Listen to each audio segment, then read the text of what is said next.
So today we're going to talk about archaeology and the hoplite. In some of my other videos, which I will link below, we've already talked a little bit about what a hoplite was and what are some theories about how they worked. But we're going to talk today about how we can move our understanding of the hoplite forward. Unfortunately, the traditional historical methods of examining the past have really failed to come to a conclusion when it comes to the hoplite. And part of that problem is the nature of the historical record. Sort of by definition, it needs to be based on text. The trouble is that history, as we know it, didn't exist for most of the period in which the hoplites operated. If you look at a timeline of the hoplite, we have Herodotus showing up right around here, 420s BCE, and he is known as the father of history. So before him, sort of by definition, there can't be history. So all of this time here, we have no historical record. And that is a lot of time to go unrecorded. It's about 300 years. And if you think about that, if that were true for America, we still wouldn't have a written record of our history if we were to start from 1776. So the difficulty is that during that 300-year stretch between the adoption of the hoplite gear and the birth of history, there are a lot of changes and a lot of iterations to the hoplite phalanx that we just don't really have any written traditional historical evidence to evaluate. So that's a bit of a problem. And there certainly is enough arguing within the scholarly community to really make it valuable to find a way to break through this deadlock. And it just hasn't happened because we haven't done enough experimental archaeology. And we'll talk a little bit about what that might look like. So experimental archaeology, by definition, is the reconstruction of ancient material culture. You can either set up the experiment to test the ways that a technology could be constructed. So how did one, for example, hammer out a Corinthian helm from a solid sheet of bronze? This is a very tricky thing to do. And by testing the making process, you can perhaps gain some insight into what sort of sophistication was required to create the artifact, or how the ancient craftsmen went about doing that. That is not really what we're interested in here. It's definitely worth examining, and should some of the preliminary experiments I'll talk about later not pan out, then we'll want to think about what are some of the sort of minimum and maximum levels that bronze could be hammered. But for the moment, we'll focus more on the other type of experiment, which is to build the technology to the specifications that we find in the archaeological record. So in this case, we would want to measure the size, the thickness, the weight of the hoplite armor, and then rebuild it to those specifications. And then once we have that, to test it. And in this case, we want to look at the chest plate. You can see, sorry, there's one right there. It's in steel, not bronze, so it won't actually work for the type of experiment that I'm talking about, because steel might have some very different properties than bronze, and that would make the results of the experiment not valid for our conversation. So the importance of testing the bronze cuirass comes in its performance profile. Looking at a giant chunk of metal armor like that, we can tell a couple of things right off the bat. One, that it's heavy. Two, that it's probably pretty expensive. And three, that it's pretty inconvenient to make. If you think about it, you'd have to, cast the bronze into the sheets, hammer the sheets out, make sure it fits, make all of the attachments fit. It's a pretty lengthy process. It's nothing to sort of sneer at, and that certainly is going to add a pretty considerable cost to the sort of total that it would take to equip a hoplite. And this is especially important if we think about other types of armor that appear in the ancient world, in particular linothorax. This is glued linen. It is far lighter than bronze, and more importantly, it's easier to make. You can do it with pretty much any linen. It doesn't have to be particularly finely spun or woven linen. And the glue is super easy to make. You can just render it out of a rabbit. Some very important work done at the University of Wisconsin in Madison, or Green Bay, my apologies, has demonstrated both the production capability and the performance of the linothorax. We have records of it in the Iliad. We have records of it showing up in Egypt, Persia, all over the ancient world. So we know it was there, and from these experiments, we know that it was a very functional piece of armor. It could withstand all of the stabbing, cutting, and arrow type injuries that a bronze chest plate could withstand, and it did so at a third of the weight and a fraction of the cost.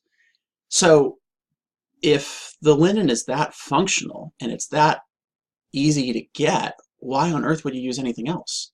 Greece in the summer is extremely hot. It is miserable to go outside, let alone try to fight a pitched battle. So if you have to do that anyway, why on earth would you choose to wear something as bulky as bronze chest armor? Especially considering the fact that in front of that chest armor, you have the hoplon, which is the single heaviest and bulkiest shield in the ancient world already.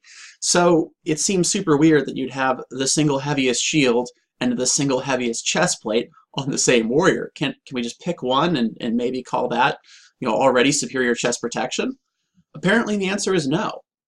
At least for the period from roughly that 725 or so starting point up to about 490, 500 BCE, right around there, we see a switch.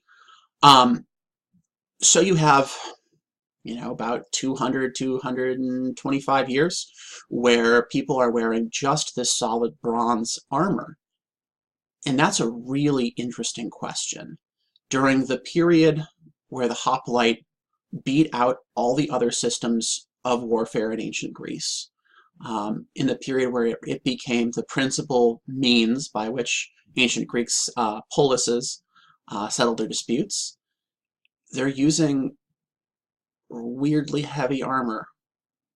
It seems like a major disadvantage, and this is something that experimental archaeology can help us understand.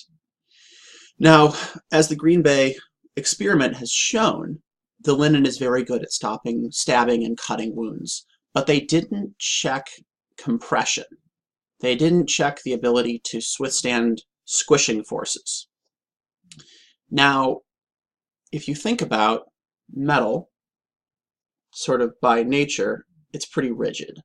And especially if you look at the way that the plates line up, the hinge system is designed to keep the armor from sort of sliding over itself, and it seems to be set to ensure that it stays in place. And this very well may be an attempt to sort of help withstand that compressive force.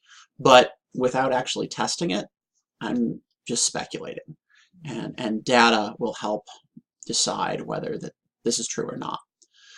So it may be that bronze is better at withstanding compression, and some sort of experiments that I've done with the steel reconstructions and that hoplon back there have shown that it's possible to rest the rim of the hoplon onto the metal chest plate. And what this allows me to do when I'm wearing it is to take pressure that's applied to the chest plate, say on the lower back, if I had a buddy who were to press his shield against my chest plate, that pressure is transferred directly to the rim of the aspis, that shield back there, which in turn allows, well, if they're were enough people to sort of set up kind of like a, if you think about when trains go uphill, frequently they'll attach multiple engines to the train and they'll sort of push together.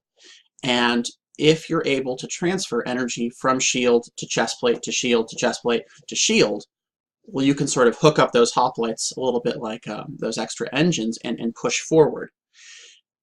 And sort of thinking about that from a conceptual model without having any data just yet, if you think about it, well, that would be a major advantage, right? You can chain together multiple people's pushing power, and that's going to beat out unsupported pushing power on the other side.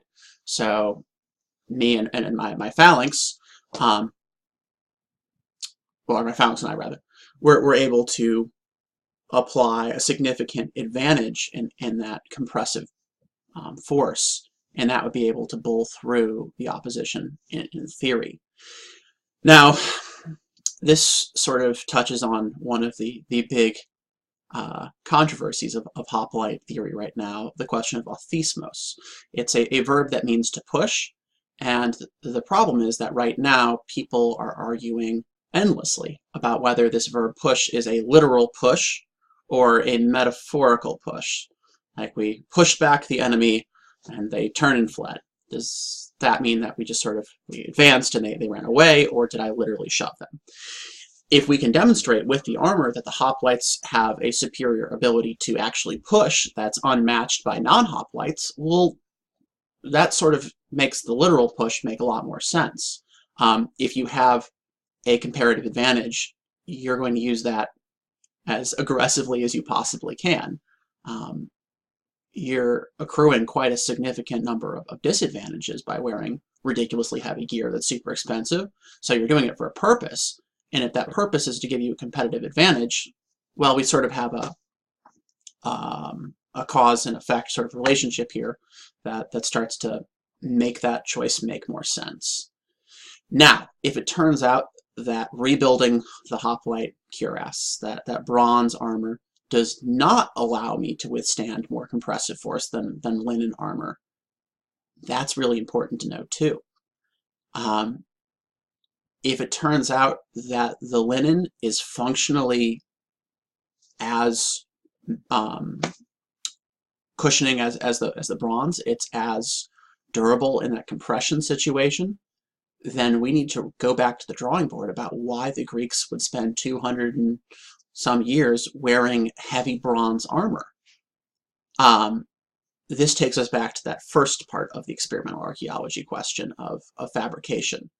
Now, if it turns out that we can't hammer bronze much thinner in large sheets than it's already being hammered, so the Greeks essentially are wearing the thinnest chest plate they possibly could, that tells us that they're trying to minimize weight, but wearing the bronze is very important. It might perhaps be a prestige item. If, however, we can hammer the bronze thinner very easily with the technology that we knew was available, then the Greeks are making a conscious choice to leave the bronze thicker than absolutely necessary. They're choosing to wear more weight than they otherwise would have to. And that tells us something too. So if we can prove a comparative advantage in compression, and if we can prove an ability to transfer force from the cuirass to the hoplon, that gives us a scenario for why the Greeks would wear the bronze armor, especially when they were running up against non-hoplite forces. Remember that first period in which the hoplite is developing, they're working in and among all sorts of different types of soldiers. So while we don't have a good record for how they fought, we do have some poetry, we have a couple of sort of clues that we can use to set up a theory. And if we can then plot the performance profile of the actual artifacts, we can start to sort of perhaps work through some of the theories. Now, obviously, we can't show that just because there was a comparative advantage, the Greeks definitively used it.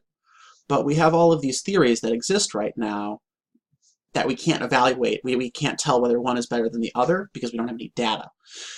We can start to say with data, with evidence about the performance, that one might perhaps make more sense, or that one is really ignoring what the physical evidence is telling us.